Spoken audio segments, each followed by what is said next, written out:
You know, every day on 100 Huntley Street, we come into your home, your office, your cell phone, into your life. Well, the last few days, we've invited you into a sort of living room conversation with me and Dr.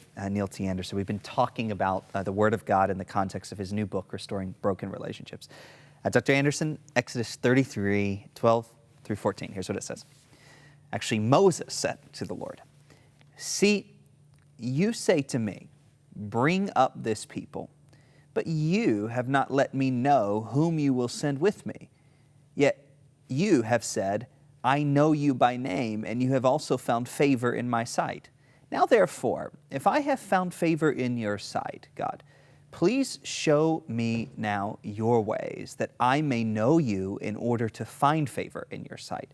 Consider too that this nation is your people." And the Lord replied, "My presence will go with you, and I will give you rest." That sounds good, doesn't it? Now, I think about that for a moment. My idea of wandering around in the wilderness for 40 years with 5 million grumbling Jews, where the menu was the same every day, manna cakes, manna pancakes, you name it, and is not my idea of rest. But God gave him rest.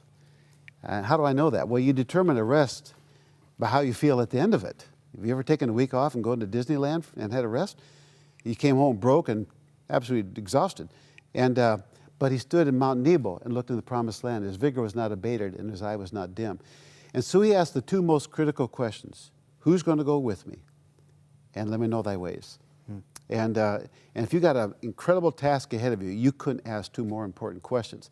The context here is absolutely remarkable to me, because in the previous chapter, he came down with the stone tablets and they had built a golden calf, and he got mad and he said, "Who's with the Lord?" And the Levites gathered around him. He said, "Slay all those that are, and 3,000 there." That was not a calming presence. And people live differently under the presence of God. And then after this experience, "My presence will go with you."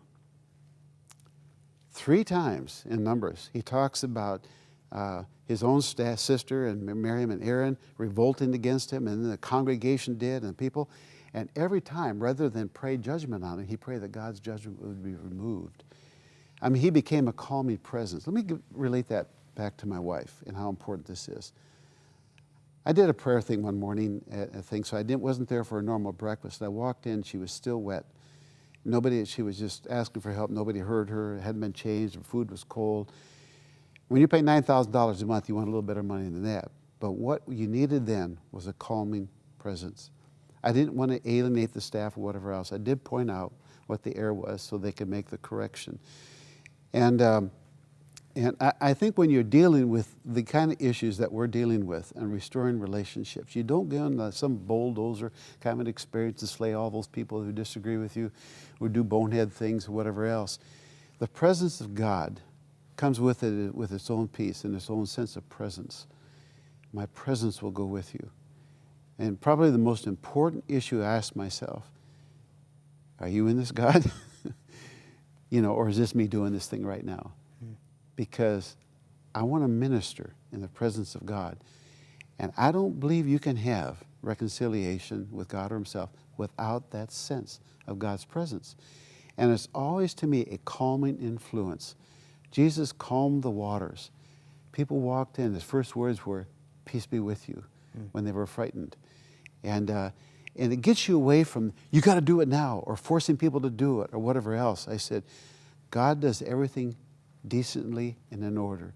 And sometimes that means waiting for the right time, the right opportunity, and then to move in that. The Spirit of God will guide you into that. You can't force people to be reconciled, but you can give them the opportunity and wait for the right time. Remember, a guy said, "I ain't going to forgive them." I said, "Okay, I'm here when you're ready." And a month later he stopped me, "Do I have to forgive them all at once?"